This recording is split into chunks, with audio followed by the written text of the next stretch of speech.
what make us lose all that, blank page when we were first born? Yeah.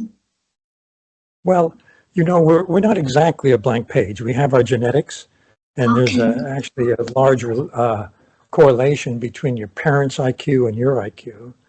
So some of that is genetically determined. Also, it's determined by what educational opportunities you're given in life. Whether you read a lot or not at all, go to school or don't go to school, go to a good school or not so good school. All of that matters. And IQ actually seems to be pretty much set in childhood and doesn't change that much through your life. Emotional intelligence, on the other hand, is learned and learnable at any point. I just put an emotional intelligence program online so people can enroll in it themselves and do it at their own pace, because I believe anyone can get better. And do you have show notes? Yes, yeah, we have 3. Yeah, maybe you can put that in show notes for people who might listen, who want to help improve their emotional intelligence and do it in a self-paced way, do it on their own time and so on. Thanks, folks. Yeah. This year marks the 30 years anniversary of your book. And it took you about 10 years, 1 decade to do that research. And we wanna find where is that resilience coming from you, because a lot of people will drop the ball, drop the research when it's hard and it takes so long. For you, it takes like years before you got that book and research completed. Where did that source of strength coming from? Well, I think I was always motivated, and motivation is very important in persistence, in keeping working toward your goal, whatever that goal might be. I was able to use some of the things I had done while I was a journalist at the New York Times in the book in a different way, but still I was doing double work, both for the New York Times and for the book. And the book was originally just about emotions in the brain. I saw an article in 1990 by Sullivan and Mayer called Emotional Intelligence. It was the first time I had heard the term. And I thought, oh, that would be a good name for the book. So I used it for the book.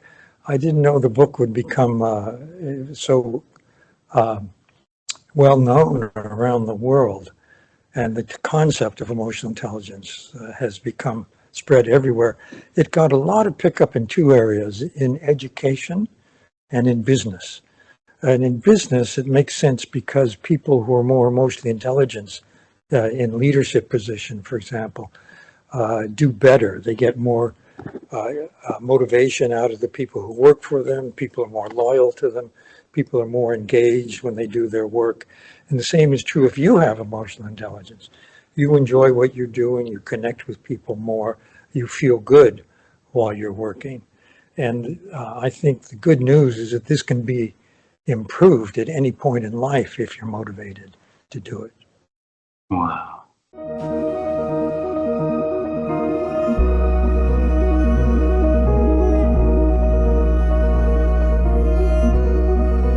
What is open to listening?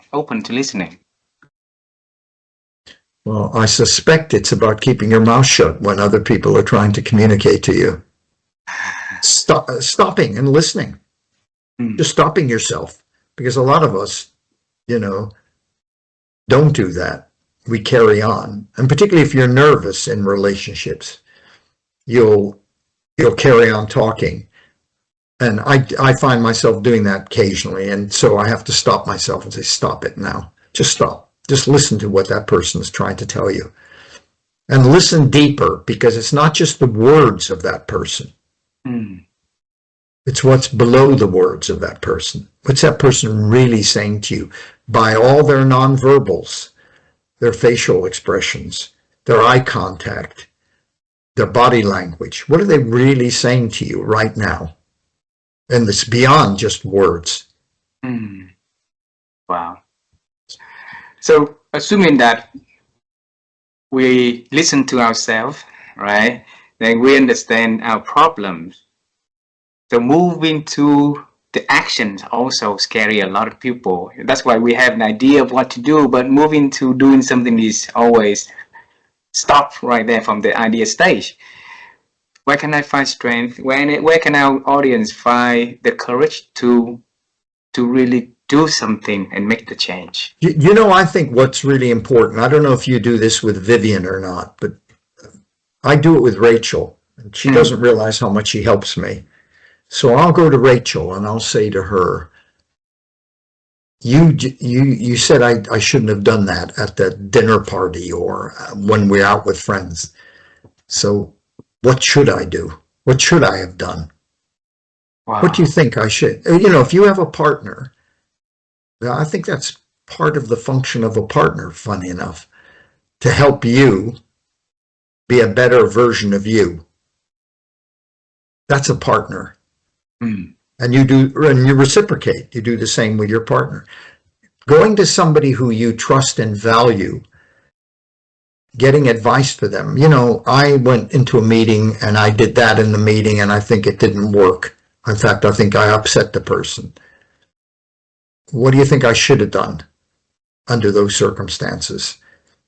Or your partner's with you at the time something happens. I think going to people whose opinions, who tell you the truth.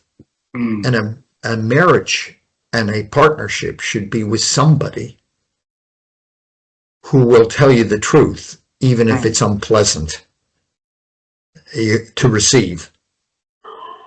So I suspect going to people that matter to you and saying to them, you know, that, and you have the kind of relationship where they're going to tell you, why did you say that at the dinner party, Cary? You should never have said that to Fred or something like that.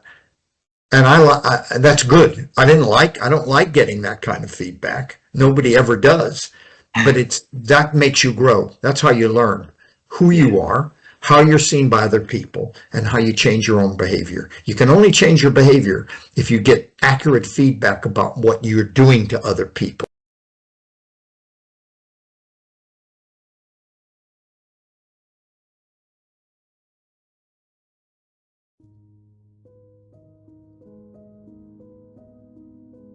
So, General Duke, how have you been improved your ability to think over the years?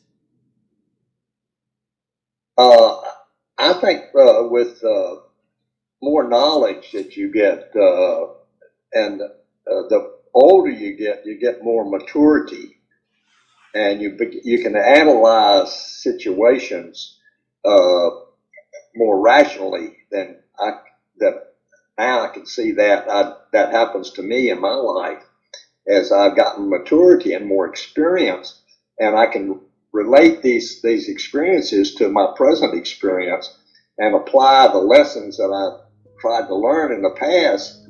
And I think life is a building block of experience and relationships. And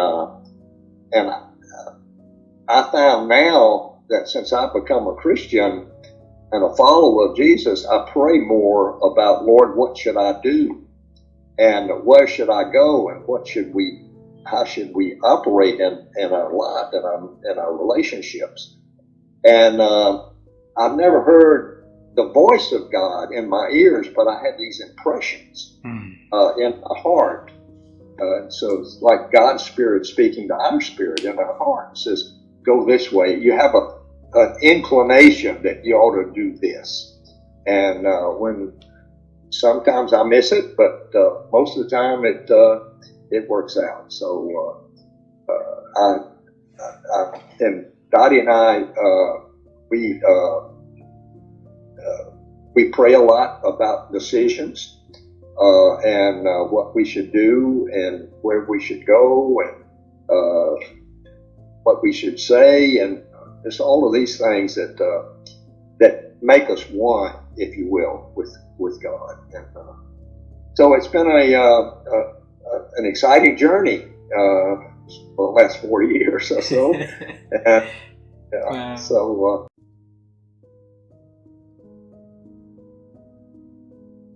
when we talk about journey to best self, we talk about being open-minded. We talk about no one can be their best self by themselves. It takes others to help them to do that. All of that, which is science-based now and is huge in our country, was I had the opportunity to play small parts in building something like that. So that's, it's long-winded, but that's, and I'm still on the journey. And I've been just very fortunate. But that journey, when I went to the business world, for some reason, I got to meet some amazing chief executive officers who did the same thing the coach said. I want you to work, of course I was still in the business school or the law firm. I want you to basically work with me on some things. And, and so I, had 4 or 5, world-class, very big companies having the CEO says, let's work together and figure out how to do some of this stuff. And it was all about how do we emotionally engage our employees. All those big coaches were very adamant about that. The people who work for me are people who I have to help them become their best self and be a happy person and be a good person and be a good worker, but a good family person, et cetera, et cetera. So I've had this conglomeration, and it's really, it's mind-boggling. And I'm sure people will be listening to it and saying, this is so weird. Yeah, it is so weird. But it goes to show that if we come to the table in a certain way, there will be lots of opportunities. Wow. And we do have control over what we bring to the table. So if you think about it, and there's other things I could have said, okay? I mean, I went to law school and got accepted into one of the top 5 law schools in the country, and I never took the law boards or never did a formal application. I got on the phone and talked to the dean, and we had a 45-minute talk, and he told me, I'll see you in September.